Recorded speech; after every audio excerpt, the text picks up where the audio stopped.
Club যাওয়া হয়ে গেছে আর বাইরের দৃশ্যটা দেখাচ্ছে। তো হ্যালো বন্ধুরা, welcome to my new video. এখন আমি আসছি দুধ আনতে আর আমি এখন আছি ওভারব্রিজ। আর সকাল সকালে এদিকের ওয়েদারটা মানে হেভি বলতে হেভিই লাগে। আমি আগে মর্নিং ওয়াক করতে আসছি এদিকে দৌড়তে বাবার সাথে, এখন মাঠ শুরু করলি, জিম শুরু করলি, এখন আসছি। তো আমি এখন ভিডিও বানাচ্ছিলি আর আমার একটা দিদার সম্পর্ক পার হতে ছিল। তো বুঝি খেপা একজন করবা ফোনটা দিকে গল্প করছে না ভিডিও কল করছে কাউকে। তো তারপর আমি বললি যে না আমি ভিডিও করছি, তো আজও বললো। তো এখানে আর লেট না করে যাই, কারণ অনেক বেলা হয়ে গেলে দুধ তখন পাবো না। আর টিফিনটা এখানে লটকালিস, কেউজন থাকলে ধরতে সুবিধা হয়। আপাতত কেউ না, একা এসে হ্যান্ডেল দেখে কোনোরকমভাবে তো যাই। আর এই ভোর ভোর টাইমটাই ঠিক লাগে, একটু রোদ উঠে যাবো না তখন এই ব্রিজটার উপর দমে রোদ লাগবে। যে কোনো জায়গায় যদি বলো না আমি ভোর ভোরটাই যা, তো দারুণ লাগে গাড়ি চালাতে।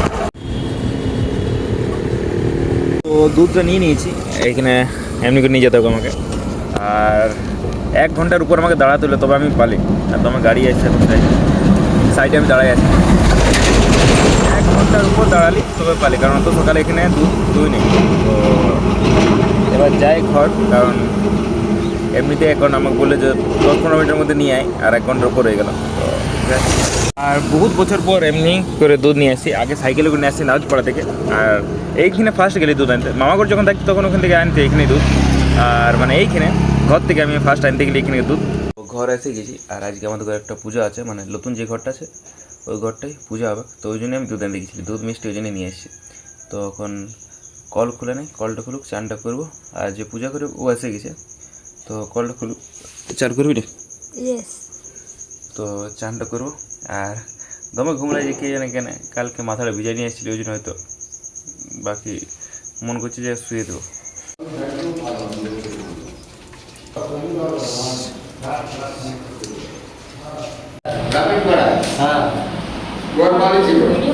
চান করা হয়ে গেছে, এবার পূজার হোক তাহলে খাবার খেতে পারবো।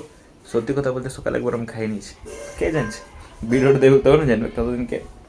তো কিন্তু তাও খিদা আছে, পূজাটা জলদি হোক তারপরে খাবার খেতে হোক। ওতে সবার নজর, আমি সকাল থেকে কোনো খাবার খাইনি, তো আমার ওই জন্য সবার নজরে খিদা বাজে আমার। তো তো হোক। আর দুর্গাপূজাকে মনে হয় আর 6 থেকে 7 দিনের মতন দিন আছে, মানে বাকি আছে। আজকে নিয়ে তো মনে হয় 6 দিন হবে। তো আগে একটা সময় ছিল যখন আমার সময় আমার 8 বছর না 7 বছর ছিল, তখন আমার জামা প্যান্ট এত হতো যে আমি দুর্গাপূজার পর পরে যেতি কটা হলো 12-13টার মতন জামা প্যান্ট হতো সেই সময় হতো। এখন কি আছে যে এখন মাত্র 6 দিন 5 দিন এমনি বাকি আছে, আর হয়তো একটা টি শার্ট নিয়েছি আমি, সেই দিন তো লিলি ওই ভিডিওটা পোস্ট করা আছে। তো একটা মাত্র টি শার্ট নিয়েছি, হবে। আমি একটা ফেসবুকে পোস্ট করলি যে লেখা ছিল দুর্গাপূজায় জামা প্যান্ট নিলেও পূজা হবে, না নিলেও পূজা হবে। মানে নিজের উপর বিশ্বাস হবে, হয়তো এমন একটা সময় আসবে যে তুমি জামা প্যান্ট দান করছো। ওই জন্য মন ছোটো করে কোনো লাভ নেই।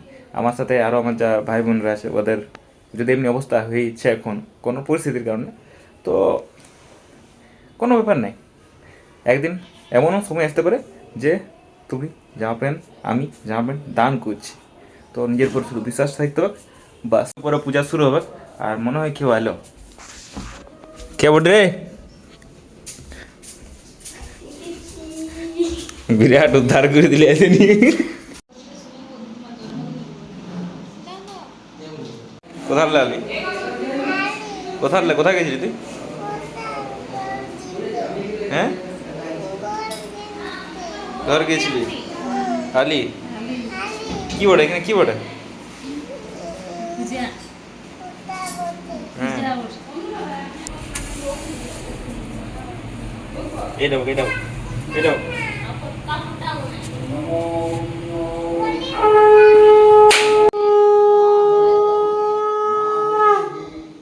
ঘর দিকে চলে এলি, কারণ আমি সকালে একবার বললি যে আমার শরীরটা ঠিক লাগছে না, একটু ঘুম ঘুম লাগছে।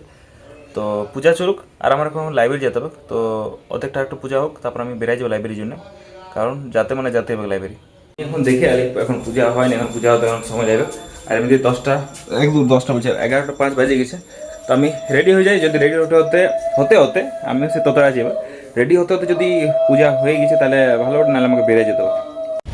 তো লাইব্রেরি এসে গেছি, আর জলপত্র আনতে ভুলে গেছি, আর সকালে খাবারও খাই নাই। তো লাইব্রেরি থেকে বেরাবো, তারপর খাবার খাবো। তো হয়ে গেছে কমপ্লিট। আর জলের বোতল আনিনি, আর খাবারও খাইনি, খারাপ অবস্থা একদম, চোখ মুখ দেখে বুঝাতে ঢুকে গেছে। এবার ঘর যাব। আর আমি যেটা বলতেছি প্রবলেমটা আমার গাড়ির, ওটা হচ্ছে এটা মানে সার্ভিসিংয়ের একটা ওটা কী বলে এটাকে, আইকন কী বলে এটাকে, সিগন্যাল বলে। তো এটা প্রথম বিপ করতো, এটা বিপ করতো, আর এখন এটা পার্মানেন্ট রয়ে গেছে, মানে এটা একদম এখন আর বেশি চালাই যাবে না এটা সার্ভিসিংয়ের আগে। তো দুর্গাপুজোর প্রাক তারপর সার্ভিসিং করাই দেবো এটা। তো রিম্পা এখন পরীক্ষা দিয়ে এলো। কতগুলো করেছি রিম্পা বল? তাহলে তুই ফেল, বুঝলি? কত আরেকবার বল, আর ভিডিওটা আছে কত পার্সেন্ট করেছি, কত পার্সেন্ট আসো? যখন এমনি হাসিস, তারপরে লোক এরপর হাসিছে। কতগুলো নিজে থেকে করেছি আর কতগুলো টুকলি থেকে মিলাইছি ওটা দেখবো। তো এখন ক্লাব যাওয়া হয়ে গেছে, আর বাইরের দৃশ্যটা দেখাচ্ছে।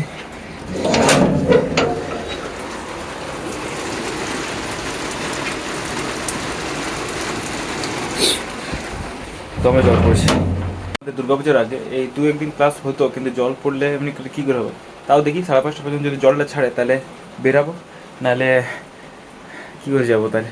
তো ক্লাব এসে গেছি, আর ক্লাবের অবস্থা আমাদের এইখানে প্যান্ডেল হয়ে গেছে আমাদের ক্লাবে। আর আজ ট্রেনিং হবে না, মন্দিরের কাজ, যে মন্দিরের কাজটা প্রায় পুরোপুরি হয়ে গেছে, কিন্তু মনে হচ্ছে এইবারে দুর্গাপুজোয় হবে না এটা। ক্লাব এসে গেছি, আর ক্লাবে প্যান্ডেল হয়ে গেছে, ট্রেনিং করার মতন নাই, জায়গা আছে। আগেবার আমরা এই সময় ট্রেনিং করেছি, আজ হয়তো কিছু আছে, ওই জন্য মিটিংয়ের মতন ডাইকে দিয়েছি। আর আপাতত এই দুটো বান্দর আসছে, আর ভিতরে কিছুজন আছে, আর ব্যাগের আওয়াজটা কেমন শোনা আছে। ট্রেনিং করার জোশ থাকা দরকার। তো ভিতরে যাই, কোনো কাজ থাকে তো করবো। আর আজ ট্রেনিং তো হবে না আমি জানি।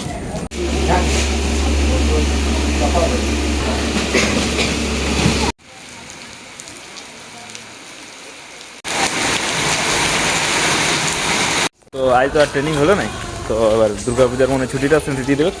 তো সবাই জামা প্যান্ট হয়ে গেছে, নাম আলো করে জামা প্যান্ট হয়ে গেছে সবার?